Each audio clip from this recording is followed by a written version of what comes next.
건강은 운에 맡기거나 부주의하게 관리하기에는 너무 중요한 우리가 가진 가장 소중한 자산이다. 건강이란 그저 질병이 없는 상태가 아니라 신체와 정신, 감정의 안녕을 의미한다.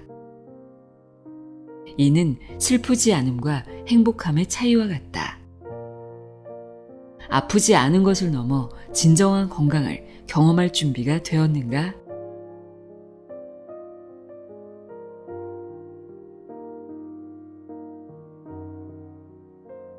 안녕하세요. 나의 소리책갈피 소리내어 읽다입니다.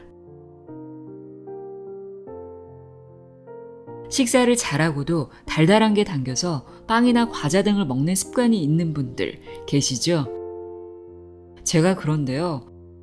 배가 부른데도 뭔가 입이 심심한 것 같고 더 먹어야 할 것 같고 그럴 때 달콤한 것들을 좀 먹어주면 기분이 금세 좋아지더라고요. 그런데 문제는 기분이 좋은 건 아주 잠깐이라는 겁니다. 시간이 조금만 지나면 졸리고 나른하고 몸도 더 피곤해져서 또다시 달달한 게 생각나는데요. 정말 악순환이죠. 특히 스트레스를 많이 받았거나 잠을 잘 못 잔 날은 이런 증상이 더 심하더라고요. 저의 이런 증상이 설탕 중독이라는 것과 설탕 중독은 의지력만으로 끊는 것이 거의 불가능하다는 것을 알게 해준 책입니다.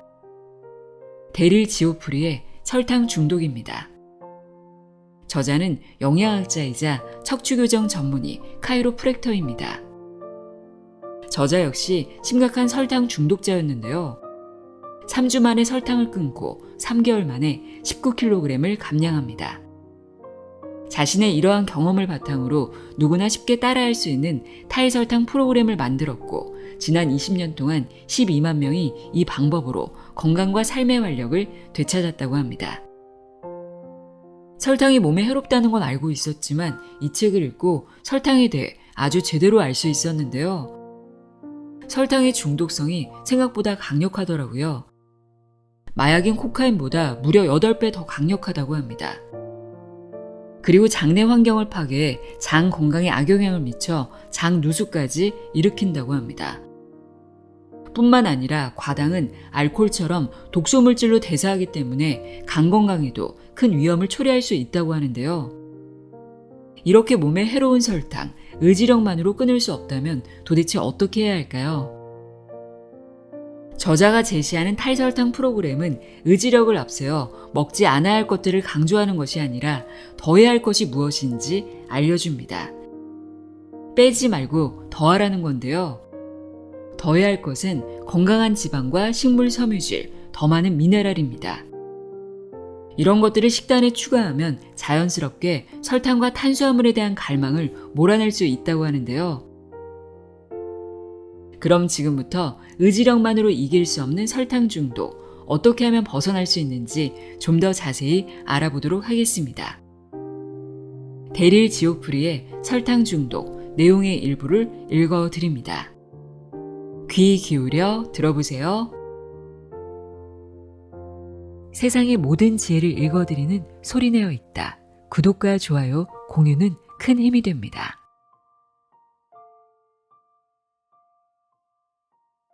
프롤로그. 의지만으로 이길 수 없는 싸움. 나는 어떻게 설탕 중독에서 벗어났는가? 어렸을 때 내 별명은 캔디맨이었다. 항상 큰 사탕 봉지를 갖고 다닌 덕분에 축구 경기하러 가는 버스 안에서 인기가 많았다. 아침, 점심, 저녁으로 과일 주스를 마셨고 아침에 시리얼을 먹을 때는 한 입 먹을 때마다 설탕을 한 숟가락씩 더 넣었다. 대학에 가서는 하루 종일 마시던 과일 주스를 콜라로 바꿨고 설탕이 든 시리얼과 과자를 계속 먹었다. 성인이 되어서도 집안 곳곳에 초콜릿과 사탕이 든 작은 단지가 있었고 심지어 침대 옆 탁자에도 있었다. 설탕을 달고 사는 습관이 심각한 문제라는 걸 알았고 정말로 끊고 싶었다. 하지만 끊을 수 없었다. 나는 내 설탕 습관이 실제로 설탕 중독임을 깨닫지 못했다. 그래도 의지력이 강했기에 반응성 저혈당인 엄청난 슈거 크래쉬를 겪으면서도 축구장을 뛰어다닐 수 있었다. 하지만 의지력만으로는 충분하지 않았고 이는 대다수 사람에게도 마찬가지다. 청년 시절 내게 한 가지 다행이었던 것은 축구를 꾸준히 한 덕분에 설탕을 많이 먹어도 체중이 늘지 않았다는 점이다. 그러다 카이로프랙터가 되고 운동을 덜하게 되자 살이 찌기 시작했다. 5kg가 10kg, 10kg가 15kg가 되더니 결국 약 19kg이 불었다. 나는 환자에게 설탕이 관절에 염증을 일으키니 끊으라고 조언하고는 혼자 방에 들어가 캔디바를 먹는 모순덩어리였다. 내 몸이 달라졌다는 사실을 무시하려고 애쓰던 어느 날 환자를 교정하려고 몸을 숙이다가 바지 뒤쪽 솔기가 찢어졌다. 살짝 찢어진 정도가 아니라 상당한 참사였는데 그걸 어떻게 환자에게 숨길 수 있었는지 지금 생각해도 놀랍다. 운 좋게도 진료실에 여벌 바지가 있었지만 그 괴로운 순간으로 인해 설탕이 내 몸에 막대한 피해를 주고 있다는 사실을 더 이상 모른 척 할 수 없게 되었다. 자존심은 상했지만 눈이 떠졌다. 그 일이 있고 얼마 지나지 않아 알칼리성 식단과 녹즙을 권장하는 행사에 참석했다. 알칼리성 식단을 시도하기로 맹세하고 마신 첫 녹즙은 거의 뱉을 뻔했다. 탄산음료와 사탕의 병적인 단맛에 익숙해진 나머지 내 혀는 녹즙을 마치 늪에서 퍼온 물처럼 느꼈다. 하지만 계속 마셨고 놀라운 일이 일어났다. 며칠 만에 녹즙이 맛있어지기 시작한 것이다. 그 무렵 내 바지가 느슨해졌다. 나는 계속해서 식단과 운동계획, 생활습관에 작지만 강력한 변화를 시도했고 3주 만에 평생의 설탕 중독과 갈망이 싹 사라졌다. 3개월 반 만에 체중이 19kg 감소했다. 그와 더불어 억울하거나 자신을 탓하는 기분도 사라졌다. 그때까지 느껴본 적 없는 활력을 느꼈다. 그 후 스스로에게 건강탐정이라는 새로운 별명을 붙였다. 카이로프래틱과 기능영양학 박사 학위에 더해 생활습관이 건강과 에너지, 세포 수준에까지 어떤 영향을 미치는지 알고 싶어서 생혈현미경 검사 전문가가 되었다. 생식요리사 자격증도 땄다. 지금도 정기적으로 연구 자료를 검토하고 동료들과 의견을 나누며 학회에 참석해 꾸준히 지식 기반을 쌓고 있다. 누구나 쉽게 따라할 수 있는 프로그램. 설탕 중독에서 빠져나오는 방법을 알아낸 후 그 모든 정보를 내 카이로프래틱 및 영양관리 환자들과 공유했다. 20년 넘게 12만 명에 가까운 사람에게 이 방법을 적용한 결과 그들의 체중이 줄고 교정 효과가 더 오래 유지되었다. 내가 제안하는 빼지 말고 더하라 라는 식습관 개선 방식이 실행 가능하다는 증거였다. 게다가 이 방식은 지속이 가능하다. 나는 연구와 경험을 바탕으로 강력하면서도 쉽게 따라할 수 있는 프로그램을 만들었다. 수많은 환자를 진료하고 이 프로그램을 몸소 실천하는 과정에서 설탕이 중독성 물질이라는 사실을 염두에 두지 않으면 아무리 좋은 계획도 실패할 수 있음을 깨달았다. 설탕을 끊을 때 불가항력의 갈망을 느끼는 것은 자연스러운 일이며 이 갈망이 노력을 방해할 수 있기 때문이다. 따라서 앞으로 소개할 탈설탕 프로그램은 만족감을 선사하고 중도 하차를 막아줄 간식 전략으로 당신을 무장시킨다. 또한 처음부터 미네랄을 추가해 아예 갈망이 생기지 않도록 돕는다. 우리가 미네랄로 시작하는 데는 이유가 있다. 거의 모든 미국인과 마찬가지로 당신도 미네랄 결핍일 가능성이 크며 이것이 갈망의 원인이자 솔직히 말해서 대부분의 사람이 설탕 끊기에 실패하는 이유다. 탈설탕 프로그램은 왜 효과적인가? 탈설탕 프로그램은 일반적인 식단과는 다르다. 대부분 다이어트 식단은 빼기에 중점을 두므로 먹지 말아야 할 음식을 알려준다. 반면에 나는 더하기 접근 방식을 취한다. 즉 더 먹어야 할 음식을 제시해 당분 공급원을 자연스럽게 줄이도록 한다. 또한 이렇게 추가한 음식은 몸이 스스로 회복하도록 돕고 갈망을 서서히 잠재워 프로그램을 지속하기가 점점 더 쉬워지게 만든다. 좋은 것을 더하면 몸이 더 잘 작동하고 삶의 면면이 수월해진다. 동기와 의지력이 출발을 돕는다면 일관성과 습관은 계속 나아가게 한다. 습관을 라이프 스타일로 바꾸는데 90일이 걸린다. 따라서 3주 프로그램을 마치고 첫 3개월 동안의 생활을 함께 지켜보면서 휴가나 직장에서의 과도한 긴장 등 자칫 옆길로 새기 쉽게 만드는 상황을 헤쳐나가는 방법을 일러줄 것이다. 또한 모든 설탕을 영원히 포기하지 않아도 되게끔 식단 계획을 조정하는 방법도 설명한다. 언제, 얼마나 자주 마음껏 먹을 수 있는지 알게 되면 이전 습관으로 되돌아가지 않을 것이다. 게다가 이 프로그램은 지방 연소 엔진을 켜도록 도와주므로 더 이상 하루를 버티기 위해 설탕에 의지할 필요가 없다. 설탕을 먹고 태울 때는 결코 활용할 수 없었던 지방세포에 저장된 에너지를 활용할 수 있게 된다. 가장 좋은 소식은 이 프로그램이 안내하는 단계들을 따라가다 보면 탈설탕이 절로 실행된다는 점이다. 그렇게 되면 늘어난 정신과 육체 에너지를 건강과 삶을 즐기는 데 쓸 수 있다. 설탕을 줄이면 무슨 일이 일어날까? 설탕 중독에서 벗어나면 두 가지 중요한 일이 벌어진다. 첫째, 염증, 산성화, 노화, 만성질환의 주요 원인이 사라진다. 둘째, 몸의 자연 치유력이 상승한다. 식단을 바꾸면 굉장한 일이 일어나기 시작한다. 에너지가 증가하고 체중이 줄고 소화력이 개선되며 잠을 잘 잔다. 확실히 몸 상태가 좋아진다. 당신도 이런 신체적 변화를 느끼게 될 것이다. 그뿐만 아니라 지금은 상상만 할 수 있는 더 깊은 차원의 일들이 일어난다. 이를테면 정신적 명료함과 에너지를 얻어 절실히 필요한 경력 전환을 이루어낸다거나 가장 중요한 인간관계를 개선할 수도 있다. 이는 단순한 신체 건강을 넘어서는 일이다. 건강이란 그저 질병이 없는 상태가 아니라 신체와 정신, 감정의 안녕을 의미한다. 이는 슬프지 않음과 행복함의 차이와 같다. 아프지 않은 것을 넘어 진정한 건강을 경험할 준비가 되었는가? 테스트.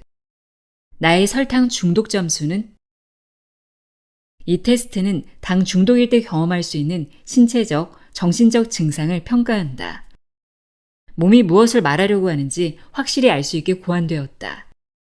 각 문항에 대해 절대 그렇지 않다, 한 번도 그런 적 없다 라고 느낀다면 0점, 매우 그렇다, 항상 그렇다라고 느낀다면 10점이다. 0점과 10점 사이에서 점수를 매겨라. 자기도 모르는 습관을 바꿀 수는 없으니 정직하게 답하는 것이 중요하다. 그래야 상황이 실제로 얼마나 심각한지 확인할 수 있다. 1. 밤에 잘 잤는데도 피곤하다. 2. 오후에 기력이 뚝 떨어진다. 3. 활력과 집중력을 유지하기 위해 간식 또는 카페인에 의존한다. 4. 지난 6개월 동안 체중이 증가했거나 체중 감량에 어려움을 겪고 있다. 5. 빵이나 파스타 등 탄수화물이 많은 음식이나 단 것이 당긴다. 6. 만족감을 느끼기 위해 아이스크림이나 초콜릿 등 당 함량이 높은 음식을 점점 더 많이 찾게 된다. 7. 두통, 브레인 포구 또는 설명할 수 없는 기분 변화를 경험한 적 있다. 8. 피부 트러블이 자주 생기거나 머리카락이 건조하고 부스스하다. 9. 식사 후 복부 팽만감, 피로감, 메스꺼움, 죄책감을 느낀다. 10. 바이러스가 유행할 때마다 자주 감염되는 편이다. 0점에서 25점은 훌륭한 상태로 당신은 아마도 당 중독자가 아닐 것이다. 26에서 50점은 갈림길에 서 있는 상태로 당신은 당 섭취량을 적절히 관리하고 있는 듯하지만 이 결과가 단 것을 더 먹어도 된다는 뜻은 아니다. 51에서 75점은 상황이 더 나빠질 수도 있지만 훨씬 더 좋아질 수도 있다. 당신은 여러 질병, 피부 트러블, 피로, 기분 변화가 당과 관련있다는 사실을 이제 막 깨달았을지도 모른다. 서둘러 조치를 취하지 않으면 상황은 악화할 것이고 예상보다 빨리 그렇게 될 가능성이 높다. 76에서 100점은 안타깝게도 당신은 설탕 중독자이며 건강으로 그 대가를 치르고 있다. 하지만 좋은 소식이 있다. 당신은 마침내 이 롤러코스터에서 뛰어내려 갈망을 없애고 체중을 줄이고 면역력을 회복하고 노화시계를 늦추고 이전에 결코 느껴보지 못했던 활력을 경험하는 데 필요한 모든 정보를 손에 쥐고 있다. 설탕에 빠지기 쉽지만 끊기 어려운 이유. 설탕에 관한 6가지 진실. 첫째, 설탕을 먹으면 뚱뚱해진다. 저탄고지, 키토제닉 식단이 인기를 끄는 지금도 사람들은 여전히 지방을 먹으면 뚱뚱해진다는 두려움을 갖고 있다. 하지만 지방을 섭취하면 몸이 지방을 연료로 사용하도록 훈련하는데 도움이 된다. 그러면 지방세포에 저장된 열량을 모두 사용할 수 있고 체중이 빠진다. 반면에 당류 섭취는 과식을 유도하고 남는 열량을 지방으로 저장하는 원인이 되며 만족감이나 포만감을 느끼지 못하고 계속 당을 더 갈망하게 만든다. 둘째, 설탕은 중독성이 있다. 설탕을 섭취하면 우리 몸은 포도당을 분해해 혈류로 보내고 췌장에서 혈당을 조절하는 호르몬인 인슐린을 분비한다. 그런데 시간이 흐르면서 인슐린 수용체가 지쳐서 혈당 수치를 낮추라는 인슐린의 메시지를 못 받게 되면 이에 대응하려고 몸이 더 많은 인슐린을 분비한다. 그러나 이는 문제를 악화시킬 뿐이다. 높은 인슐린 수치는 렙틴 수치도 증가시킨다. 지방세포에서 분비되는 호르몬인 렙틴은 뇌에 먹을 시간을 알려주는데 렙틴 수치가 계속 높아서 렙틴 저항성이 생기면 뇌는 끊임없이 음식이 더 필요하다는 신호를 받게 된다. 또한 포도당은 뇌의 쾌락 중추를 자극하는데 시간이 지나면서 이 쾌락 중추가 무뎌지면 같은 쾌락 반응을 얻기 위해 더 많은 포도당이 필요해진다. 결론적으로 설탕을 먹으면 계속해서 더 먹고 싶어진다. 여기에 식품산업이 세심하게 조정하여 먹지 않을 수 없게 만든 천상의 단맛이 더해지면 이미 어디에나 설탕이 숨어있는 마당에 우리는 도저히 설탕 섭취를 멈출 길이 없다. 셋째, 당을 많이 섭취하면 지방이 아닌 당만 연료로 사용한다. 대사가 유연한 경우 우리는 지방 연소와 당 연소 사이를 오가며 당과 지방 둘 다 주요 에너지원으로 사용할 수 있다. 하지만 당이 많은 고탄수화물 식단을 지속하면 지방을 태워야 하는 시점에 결코 도달하지 못하며 지방 연소 능력이 점차 약화한다. 인체에는 언제든지 사용할 수 있는 16만 칼로리가 있다. 그중 5%는 당 형태로 95%는 지방으로 저장된다. 왜 이렇게 차이가 클까? 당 연소 시스템은 투쟁 도피 반응일 때만 사용하도록 설계되었다. 즉 평소에는 지방을 사용하고 에너지가 급히 필요한 드문 경우에만 당을 사용해야 한다. 당은 종이에 불이 붙듯 빨리 타기 때문이다. 그런 종이처럼 당도 더러운 연료다. 검고 더러운 연기처럼 전신에 떠다니며 건강한 세포를 손상시키는 해로운 자유 라디칼을 많이 남긴다. 한편 지방 연소는 마른 통나무를 태우는 것과 같다. 연기나 젤을 많이 만들지 않으며 느리고 조용하게 연소한다. 다시 말해 당을 연료로 사용하는 몸은 소리가 시끄럽고 더 높은 기어로 바꿀 수 없으며 더러운 배기가스를 내뿜는 엔진이 달린 자동차와 같다.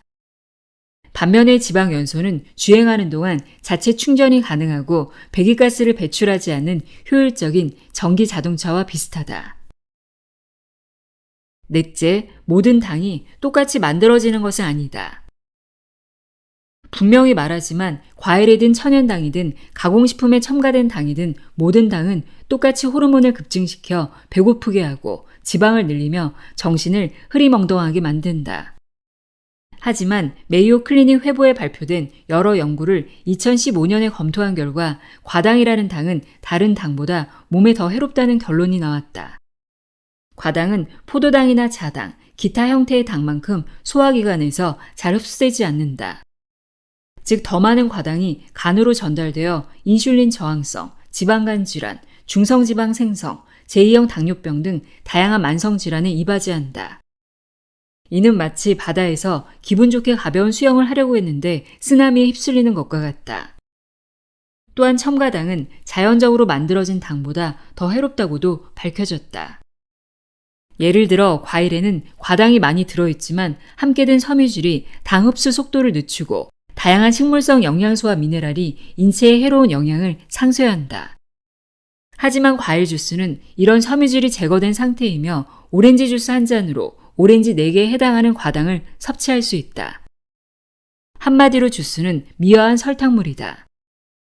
설상가상으로 식품산업은 과당이 높은 옥수수 시럽을 탄산음료와 가공식품의 주요 성분으로 사용한다. 옥수수 시럽은 과당 함량이 55%에 달한다. 당에 관해서라면 자연만큼 좋은 건 없다.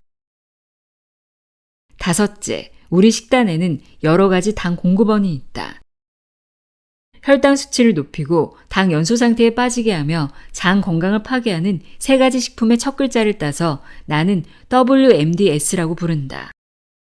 밀, 고기, 유제품이 그것이며 물론 마지막의 S는 설탕을 나타낸다. 이 음식들은 모두 대사 과정을 거쳐 결국 당으로 변한다. 또한 일반적으로 많은 화학 살충제와 비료, 항생제와 호르몬을 사용하여 생산된다. 유제품은 인구의 65%가 소화하기 어려운 유당 함량이 높고 밀은 탄수화물이 많으니 결국 포도당 함량이 높다. 고기를 과다 섭취하면 남은 단백질이 간에서 포도당으로 전환되는데 이 과정을 포도당 신생 합성이라고 한다. 설상가상으로 이 3가지 주요 식품은 대사 과정에서 산으로 변한다. 밀은 황산으로, 고기는 황산, 인산, 질산으로, 유제품은 젖산으로 말이다.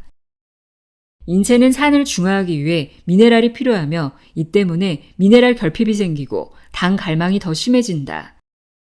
결과적으로 우리는 이러한 음식을 너무 많이 섭취함으로써 식단에서 미네랄이 풍부한 채소를 밀어낸다. WMDS는 설탕이 가득한 단 것을 먹지 않더라도 여전히 우리가 당을 과다 섭취하게 되는 주된 원인이다. 6째, 몸은 당이 필요하지 않다. 뇌가 작동하려면 포도당 연료가 필요하다고들 하는데 실제로 뇌가 선호하는 연료는 몸이 지방을 태울 때 생성되는 지방산인 케톤이다. 당은 우리가 스트레스 반응에 대처하기 위해 빠르게 연료를 공급해야 할 때만 필요하다. 이때 포도당을 동원할 수 있는 호르몬은 5가지인데 이 호르몬들이 우리에게 필요한 포도당을 전부 만들어낼 수 있다. 음식에서 얻을 필요가 없다. 당 탐정이 되는 법. 당은 너무나 다양한 형태로 숨어있기 때문에 당 섭취를 실제로 줄이는 첫 번째 단계는 의식 있는 소비자가 되는 것이다. 식품 라벨의 원재료명과 영양 성분표를 읽고 그 정보를 해독하는 방법을 익혀야 한다. 그러면 자신과 가족이 얼마나 많은 당을 먹고 있는지 정확히 알 수 있다. 식품 제조사는 함유량이 많은 순서대로 재료를 표시해야 한다. 따라서 원재료명에서 제일 먼저 보이는 성분의 함유량이 가장 많고 제일 마지막에 보이는 성분의 함유량이 가장 낮다. 당에는 수십 가지 다른 이름이 있으며 제조사는 당류를 성분표의 앞쪽에 기재할 필요가 없도록 이런 다양한 이름을 사용한다. 설탕의 다양한 이름. 갈락토스, 갈색 설탕, 건조 사탕수수 주스, 과당, 과립 설탕, 과일 혼합 과즙, 과일 혼합 농축액, 농축 사탕주스 주스, 당밀, 대추야자 시럽, 데메라라 설탕, 덱스트란, 덱스트로스, 디아스타아제, 만니톨, 말토덱스트린, 말토스, 메가, 메가 시럽, 메이플 시럽, 무스코바도 설탕, 백설탕, 보리메가, 사탕무 설탕, 사탕수수 시럽, 사탕수수즙, 수카나트, 쌀 시럽, 아가베 시럽, 에틸말톨, 옥수수 시럽, 옥수수 시럽 고형분, 원당, 유당, 자당, 전하당, 카라멜, 코코넛 시럽, 터비나도 설탕, 포도당. 제조사가 식품의 당 함량을 낮게 보이려고 하려고 쓰는 또 다른 방법은 말도 안 되게 적은 1회 제공량으로 표시하는 것이다. 예를 들어 과일 스무디 한 병의 당 함량이 영양 성분표에 20g으로 표시되어 있다면 나쁘지 않다고 생각할 수 있다. 하지만 병당 2.5의 분량이라고 적힌 문구를 놓쳤다면, 즉 대부분의 사람이 한 병을 1회 분량이라고 생각하겠지만 실은 2.5의 분량에 총 50g의 당이 들어있는 것이다. 이는 단 한 잔의 음료로 24에서 36g의 1일 권장 섭취량을 초과한다는 의미다. 그러니 영양 성분표를 제대로 읽을 줄 아는 것은 매우 중요하다. 설탕은 어떻게 우리 몸을 망치는가? 암세포는 설탕을 먹고 자란다. 암은 설탕을 좋아한다라는 말을 들어본 적 있는가? 인체의 다른 세포와 달리 암은 지방을 연료로 사용할 수 없으며 오로지 당분에 의지해 생존한다. 건강한 세포들이 사용하는 산소 대신 혐기성 호흡으로 알려진 발효에 의존해 에너지를 얻기 때문이다. 이 과정에서 지방은 발효되지 않고 설탕만 발효된다. 암세포는 정상세포와 같은 양의 에너지를 얻기 위해 18배 더 많은 당을 대사해야 한다. 따라서 암세포는 생존을 위해 그저 당이 필요한 정도가 아니라 엄청난 양의 당이 필요하다. 식단에서 당을 제거하면 마치 테러리스트의 자금 지원을 차단하는 것처럼 암이 퍼지는 것을 훨씬 어렵게 만들 수 있다. 요약하자면 당은 우리의 친구가 아니라 암의 친구다. 장 건강을 파괴하는 당. 장은 면역계의 80%, 신경계의 80%를 차지하며 두 번째 뇌라고 여겨진다. 당과 관련해 가장 중요한 점은 장에 수조 마리의 세균이 살고 있다는 사실이다. 우리는 자신이 100% 인간이라고 생각하지만 사실 우리 몸에는 세포보다 세균이 더 많다. 만일 외계인이 인간을 납치하여 우리를 살아 숨쉬게 만드는 것이 무엇인지 분석한다면 인간은 피부, 근육, 뼈라는 괴상한 옷에 담긴 세균 무리에 불과하다고 말할 것이다. 이런 장내 미생물은 신체가 기능하는 데 필요한 신경 전달 물질을 생성한다. 식욕과 기분, 수면, 근육 이완을 조절하는 세로토닌의 95%, 쾌락과 관계된 도파민의 50%, 기타 신경 전달 물질 30여 개가 장내 미생물에 의해 만들어진다.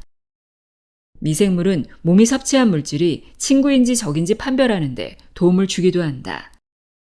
최근의 수많은 연구에 따르면 장내 세균은 피부 건강, 면역계, 열량 소모량, 체중, 발병 가능성 등 인체 건강의 다양한 측면을 결정한다.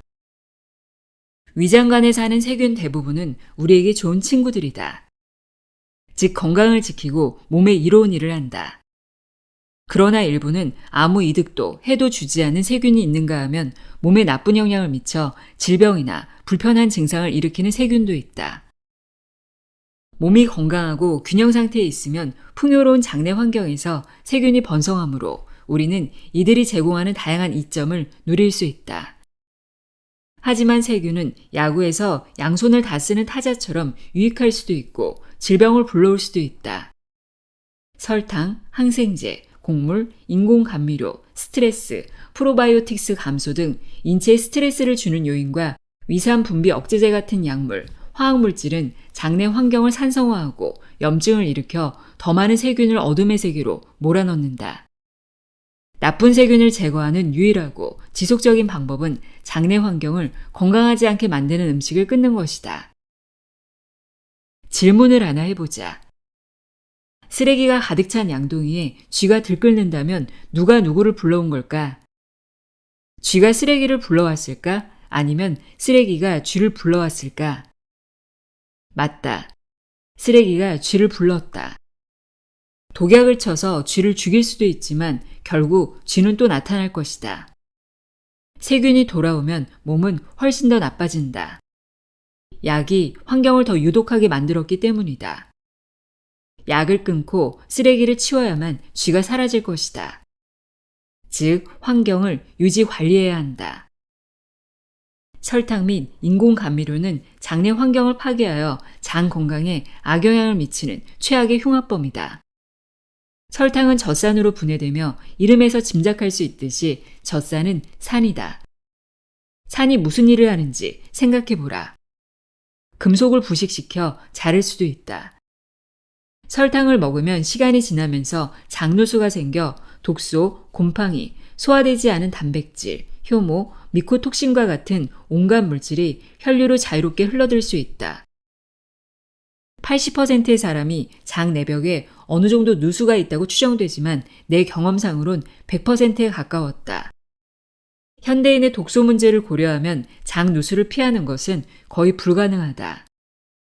그럼에도 장누수가 가져올 위험과 파괴적인 결과를 최소화하기 위해 최선을 다할 수는 있다. 설탕을 원하는 건 내가 아니라 장내 미생물이다.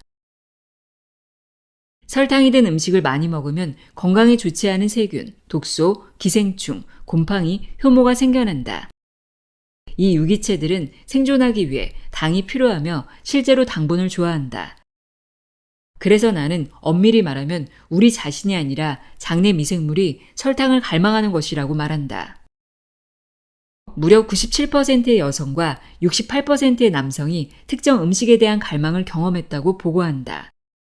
장내 미생물이 우리와 함께 진화했고 우리가 먹는 음식에 지속적으로 의존하여 살아간다는 점을 고려할 때 이 미생물이 자신들의 생존 가능성을 높이는 방향으로 우리의 식습관을 형성할 수 있다는 것은 놀라운 일이 아니다.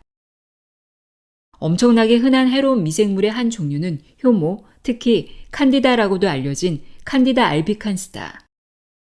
모든 사람이 몸에 칸디다를 가지고 있다. 칸디다는 주로 내장에 사는데 그 수가 많지 않다면 해가 없다.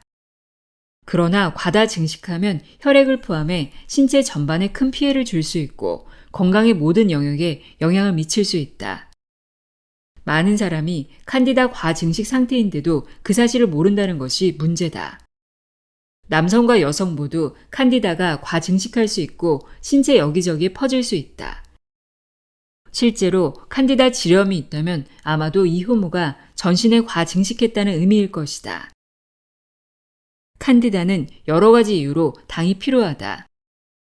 먼저 80%가 탄수화물로 이루어진 칸디다 세포벽을 강화하는 데 당을 사용한다. 당은 칸디다를 더 위험한 곰팡이 형태로 변형시켜 장벽을 더 깊숙이 침투할 수 있게 만들기도 한다. 또한 칸디다는 면역체계에 감지당하지 않도록 투명 망토 같은 생체막으로 보호되는데 이 생체막을 만드는 물질의 약 3분의 1이 포도당으로 구성된다. 더욱 안 좋은 소식은 칸디다가 배설까지 한다는 점이다. 칸디다가 배출하는 노폐물, 미코톡신은 산성이므로 상황을 더 악화시킨다. 칸디다가 과다 증식하면 복부 팽만감, 역류성 식도염, 변비, 설사, 참기 힘든 당분 갈망은 물론 크론병 및 과민 대장 증후군과 같은 질병을 유발할 수 있다. 나는 설탕을 너무 많이 먹어서 심각한 칸디다 과증식을 겪었고 그 때문에 이런 증상과 질환을 숱하게 경험했다. 생혈세포 검사에서 이 사실을 내 눈으로 직접 확인하기도 했다. 하지만 설탕을 끊으면 칸디다가 굶주려 장내 미생물군의 균형이 회복되므로 이러한 문제가 모두 해결된다. 염증과 노화. 당의 광범위한 위험 중 하나는 당화라는 과정이 이바지한다는 점이다. 당화는 포도당 분자가 단백질이나 지방 분자에 결합할 때 몸 전체에서 발생하는 반응이다. 이 과정에서 생성되는 해로운 자유 라디칼을 최종 당화산물 AGE라고 한다. 모든 자유 라디칼이 그렇듯이 AGE는 염증을 악화시키고 조직을 산화시키는 파괴적인 물질이다. 당화로 인한 손상은 혈관벽의 콜라겐을 약화해 특히 당뇨가 있는 사람에게 고혈압을 일으킬 수 있으며 뇌졸중과 동맥류, 노인성 반점 및 주름진 피부를 유발할 수 있다. 더 나아가 당화는 알츠하이머병과 치매를 일으키는 뇌 플라크 형성에도 일조한다. 당화의 정도를 측정하는 가장 좋은 방법은 당화 혈색소 검사다. 이 검사는 적혈구의 헤모글로빈에 얼마나 많은 포도당이 결합해 있는지를 측정함으로써 평균 혈당 수치를 알려준다. 주로 당뇨병을 진단하는 데 사용되지만 당화의 정도를 측정하는 데도 유용하다. 연구에 따르면 당화 혈색소 수치가 높을수록 암과 심장병에 걸릴 위험이 커진다. 설탕에 제압당한 뇌. 당은 틀림없이 뇌를 약탈하며 다음과 같은 메커니즘을 통해 뇌의 화학 작용을 변화시킨다. 도파민. 앞에서 설명했듯이 우리가 섭취한 당은 혈중에서 포도당으로 변환되며 이는 인슐린 분비를 유도하고 그 결과 뇌에서 쾌락을 느끼는 도파민 수용체가 활성화된다. 그래서 당의 중독성이 코카인의 8배다. 코르티솔. 뇌는 포도당이 부족하다고 감지하면 곧바로 긴장 상태에 돌입한다. 지방을 태우는 법을 잊어버렸기 때문에 살려면 오로지 포도당이 더 필요하다고 생각해서다. 이때 뇌가 부신의 스트레스 호르몬인 코르티솔을 분비하도록 신호를 보낸다. 생리적 스트레스 상태에 빠지면 투쟁 도피 반응에 필요한 빠르게 연소하는 에너지를 확보하기 위해 몸이 당분을 찾을 가능성이 커진다. 인슐린. 당을 먹은 후에 분비되는 인슐린은 뇌의 건강한 기능을 방해할 수 있다. 특히 지속적으로 당을 과다 섭취하여 인슐린 수용체가 민감성을 잃는 것이 인슐린 저항성이다. 뇌세포의 인슐린 저항성은 알츠하이머병, 브레인 포그, 집중력 부족, 어린이와 성인의 주의력 결핍 과잉 행동장애, ADHD와 관련이 있다. 렙틴. 인슐린은 인체의 다른 호르몬에도 영향을 미치는데 배고픔과 포만감을 조절하는 렙틴도 그중 하나다. 뇌에서 인슐린이 증가하면 지방세포에 렙틴을 더 많이 분비하라는 신호를 보낸다. 렙틴 수치가 올라가면 뇌 시상하부에 배가 부르니 그만 먹으라는 신호가 간다. 그러나 인슐린 수치가 계속 높으면 렙틴 수치도 계속 높은 상태가 되고 그러다 세포들이 렙틴의 신호를 제대로 듣지 못하게 되면서 모든 것이 엉망이 된다. 항상 배고프고 포만감을 느끼지 못한다. 단 음식을 계속해서 갈망하며 동시에 당에 대한 감각이 무뎌져 더 많은 당이 필요해진다. 설탕을 먹으면 설탕을 갈망하게 되고 설탕을 갈망하면 더 많은 설탕을 먹게 되는 악순환이 발생하는 것이다. 젖산. 젖산은 당대사의 부산물이며 산성임을 기억하자. 젖산은 장벽에 구멍을 내고 소화기관 염증을 유발하며 뇌 염증도 촉진하여 ADD, ADHD, 행동 문제, 공격성, 브레인 포그, 치매, 파킨슨 병 등을 일으킬 수 있다. 왜 요즘 아이들에게 ADHD가 놀랍도록 증가했을까? 나는 설탕이 뇌 염증의 주된 원인이라고 생각한다. 대부분 의사는 향정신약으로 이를 치료하지만 근본 원인을 해결하려면 더 깊이 파고들 필요가 있다. 방법은 산성도가 높고 탄수화물이 많은 식단 때문에 생기는 염증을 줄이는 것이다. 약물은 진정한 문제를 감출 뿐이며 이러한 약물이 간을 비롯한 몸에 쌓이면서 우리 아이들이 더욱 병약해지고 갈수록 더 많은 독성에 노출되고 있다. 간의 술만큼 치명적인 과당. 알고 있었는가? 당은 알코올만큼 간 건강에 큰 위험을 초래할 수 있다. 간은 대량의 당, 특히 과당을 알코올처럼 독소물질로 대사하기 때문이다. 모든 과당은 간에서 분해되며 이때 몸에 더 많은 인슐린을 방출하도록 하여 지방 저장을 촉진한다. 사과를 먹을 때는 섬유질을 씹어서 분해하므로 과당이 간으로 천천히 이동해 이러한 문제가 발생하지 않지만 온종일 탄산음료나 오렌지 주스 등 과당이 풍부한 음료를 마시면 간이 과부하되어 대부분을 지방으로 전환한다. 체내 지방을 저장할 수 있는 곳은 한정적이며 간은 그중 하나다. 주요 해독 기관인 간이 지방 침전으로 가득 차면 자체 재생, 혈액 해독, 혈류의 과도한 포도당 제거 등 더 많은 일을 해야 한다. 이는 비알코올성 지방간 질환으로 이어져 간 섬유화를 불러오는 비알코올성 지방 간염으로 악화할 수 있다. 비알코올성 지방 간염 발병자 중 약 25%는 비알코올성 간경화증으로 진행되어 간 이식이 필요하다. 비알코올성 지방간 질환 및 지방 간염 발병률은 1980년대 이후 2배로 증가했다. 현재 미국 성인의 약 31%와 아동의 약 13%, 약 600만 명이 비알코올성 지방간 질환을 앓고 있으며 60만 명이 비알코올성 지방 간염과 관련한 간경화증을 앓고 있다. 건강 최우선의 과제, 설탕을 멀리하라. 이렇듯 설탕을 섭취하면 장, 뇌, 간, 생체시계, 호르몬, 심장 등 몸 전체가 대가를 치른다. 신체 내부를 건강한 환경으로 만들기 위해서는 반드시 단 음식과 탄수화물을 줄여야 한다. 당을 줄이면 우리 몸의 모든 기관과 시스템이 회복되고 상상 이상의 활력과 건강을 경험할 수 있다. 설탕에서 벗어나는 일이 중요하다는 것을 이해했으니 이제 그 방법을 이야기할 차례다. 다음 장에서 탈설탕 프로그램에 대해 구체적으로 알아보자. 탈설탕 프로그램이란 삶을 변화시키는 숫자 셋. 새로운 습관을 만들고 탈설탕 프로그램을 성공으로 이끄는 세 가지 숫자가 있다. 시간의 검증을 거쳐 행동 변화의 중요한 구성 요소라고 입증된 이 숫자들을 하나씩 살펴보자. 7일. 프로그램을 본격적으로 시작하기 전에 몸과 마음, 식료품 저장실을 정화하고 해독하는 기간이다. 이 기간에 성공을 위한 토대를 다진다.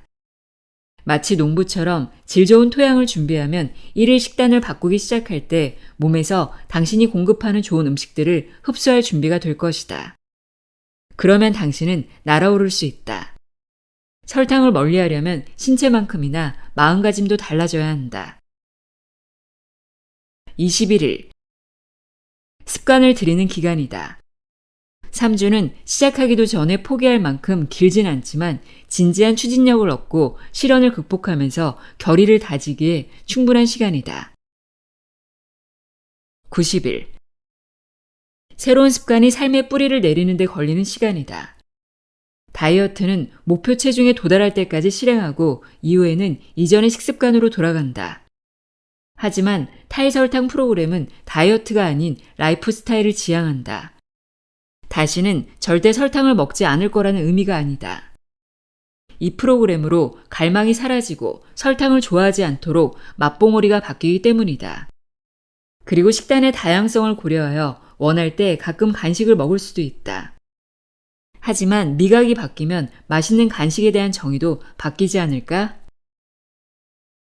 첫 7일 동안에는 무엇을 먹을지 고민하고 신체 욕구를 조절하면서 롤러코스터를 타는 느낌이 들 수 있다. 설탕은 우리의 뇌와 몸, 일상생활, 문화에서 강력한 힘을 발휘하므로 설탕 섭취 습관을 바꾸기 시작하면 심한 기복이 있으리라고 예상할 수 있다. 준비 단계 7일과 본격적인 21일 동안 항상 해야 할 일은 바로 오늘을 최선의 하루로 만드는 것에 집중하고 완벽함이 아닌 꾸준한 발전을 목표로 삼는 것이다. 우리의 삶은 한 가지 힘에 통제된다. 바로 결정이다. 매 순간 최선의 결정을 내리는 일을 반복함으로써 우리는 성장한다. 그렇게 발전하고 성장할 때 당신은 삶의 모든 영역에서 에너지와 활력, 힘을 얻을 것이다. 약속하건대 할수록 쉬워진다. 이 프로그램을 실천하면서 영양 결핍을 바로잡고 맛봉오리를 재설정하면 자율주행차를 탄 듯한 기분이 들 것이다. 경로는 스스로 계획해야 하지만 구불구불한 새길이 나올 때마다 스트레스를 받을 필요는 없어진다.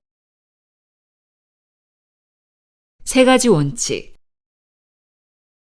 나는 많은 고민을 거쳐 각 단계의 순서와 그 안에 담길 전략을 설계했으며 이는 지난 20년 동안 내가 진료한 환자 12만여 명의 테스트를 거쳤다. 탈설탕 프로그램이 효과가 있는 이유는 이렇게 특정 순서로 단계별 전략을 제공할 뿐만 아니라 다음과 같은 원칙을 따르기 때문이다. 첫째, 빼지 말고 더하라. 박탈은 효과가 없다. 혹은 효과가 있다 하더라도 오래가지 않는다. 이 책에서 제시하는 단계들을 알아내기 전에 나는 살면서 여러 번 설탕을 끊으려고 했지만 지속되지 않았다. 새로운 프로그램에 열광했다가 2주 후면 완전히 포기하기 일쑤였다. 1월 초에 헬스장에 사람이 확 몰렸다가 2월이 되면 원래대로 돌아가는 것과 같은 이유다. 오랜 기간 의지력을 발휘하다 보면 지치게 마련이다. 소수의 사람들은 특정한 음식을 완전히 포기하기로 결심하고 그 목표를 달성하기도 하지만 우리 대부분은 그렇게 할 수 없다. 의지력이 오래가지 않는 큰 이유는 단순히 삶에서 무언가를 제거하는 것만으로는 애초에 그것에 과도하게 의존하게 된 근본 원인을 해결할 수 없기 때문이다. 세포 수준까지 건강을 개선할 방법을 생각하기 시작하자 비로소 내 식단에 지속적인 변화를 가져올 수 있었다. 빼는 것보다 더하는 것이 훨씬 매력적이다. 식단에 좋은 음식을 많이 추가할수록 나쁜 음식을 더 많이 몰아내고 갈망의 악순환을 일으키는 영양결핍, 장내 세균 불균형, 호르몬 불균형을 해결하는 데 도움이 된다. 둘째, 잡초 뽑기, 씨 뿌리기, 물 주기. 최근에 맨해튼에서 6살짜리 아들과 거리를 걷고 있었다. 우리는 막 철거되어 거대한 잔해더미가 된 건물을 지나쳤다. 아들은 벽돌 더미를 제거하려고 공사장에 대기 중인 불도저를 보고 매우 흥분했다. 몇 주 안에 구덩이를 파고 기초공사를 한 뒤 새 건물을 올리기 시작할 게 분명했다. 건강도 마찬가지다. 대부분 사람은 오랫동안 정제되고 가공된 탄수화물과 고당식품을 먹어서 본인이 느끼든 느끼지 못하든 장 상태가 엉망이다. 이전 식습관으로 생겨난 독소, 나쁜 세균, 과도한 호르몬을 먼저 제거하지 않고는 새로운 음식을 추가할 수 없다. 먼저 오래된 벽돌을 제거하고 몸에 새로운 기초를 세워야 한다. 그러고 나서야 새 건물을 지을 수 있다.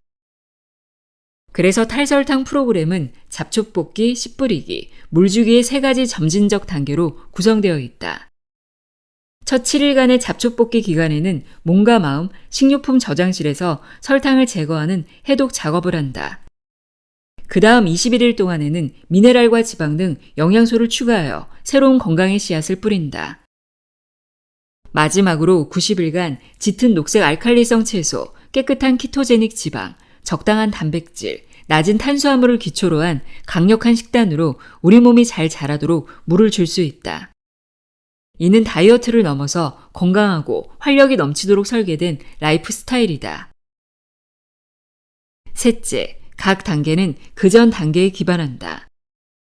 당신이 질려서 포기하지 않도록 잡초 뽑기와 씨 뿌리기 부분을 실행 가능한 몇몇 단계들로 나눴다. 이는 마라톤과 같다. 훈련 없이는 42.195km를 단번에 달릴 수 없다. 준비를 해야 한다. 성공 가능성을 높이기 위해 나는 각 단계가 다음 단계의 효과를 강화하도록 주의 깊게 순서를 정했다. 따라서 한 단계씩 집중하다 보면 자신도 모르게 누적 효과가 생겨 엄청난 변화를 경험하게 된다. 궁극적으로 당신은 설탕이 일으키는 갈망, 에너지 기복, 체중 증가, 염증, 브레인 포구에서 자유로워지는 데 필요한 음식들을 자연스럽게 먹을 준비가 될 것이다. 지방 연소 엔진에 불을 붙여라. 이 프로그램은 설탕에 의존하지 않을 뿐만 아니라 설탕 대신 지방을 주요 에너지원으로 사용하는 것을 목표로 한다. 지방을 태우면 다음과 같은 놀라운 혜택을 얻는다. 세포 기능을 최적화한다. 전신의 산화 스트레스와 염증을 줄인다. 신체 내부를 청소하고 제대로 기능하지 않은 손상된 세포와 미토콘드리아를 제거하는 능력인 오토파지와 미토파지를 자극한다. 일반적으로 당분 연소에서 지방 연소로 바뀌면 몸이 항상성을 유지하는 데 도움이 된다. 항상성이란 균형을 의미하는 과학 용어다.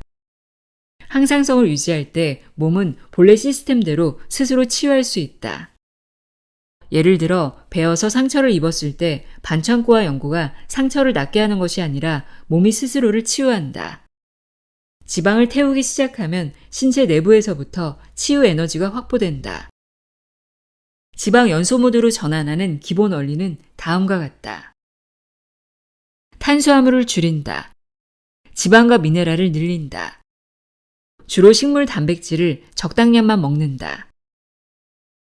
이런 원리에 따라 음식을 섭취할 때 하루 식단은 다음과 같은 모습이 될 것이다. 1. 하루 열량의 50%는 건강한 지방에서 섭취한다. 건강한 기름은 코코넛유, MCT유, 아보카도유, 엑스트라 버진 올리브유, 마카다미아유, 블랙 커민씨유. 견과류는 아몬드, 마카다미아, 호두, 피칸, 브라질 너트, 캐슈너트, 피스타치오. 씨앗은 치아씨, 아마씨, 대마씨.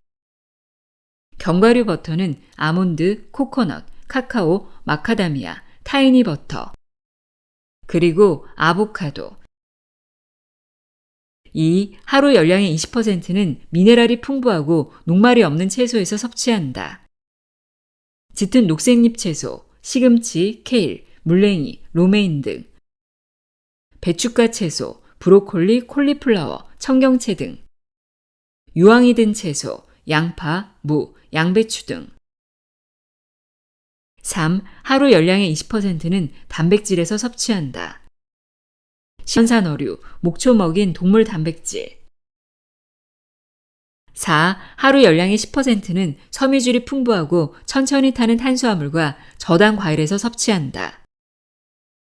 건강한 탄수화물, 퀴노아, 고구마, 보라색 고구마, 야생쌀, 호박 등.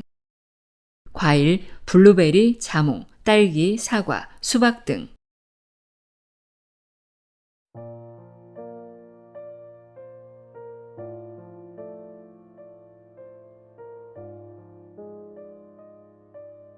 데릴 지오프리의 설탕 중독 읽어드렸습니다.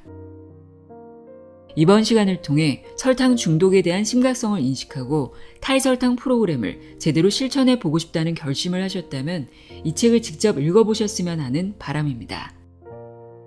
탈설탕 프로그램을 실천하기 쉽도록 단계별로 잘 설명되어 있는데요. 제가 읽어드린 내용은 책의 일부이다 보니까 이 책이 전하는 내용을 온전하게 전해드릴 수 없다는 점 양해 바랍니다. 오늘도 함께 해주셔서 고맙습니다.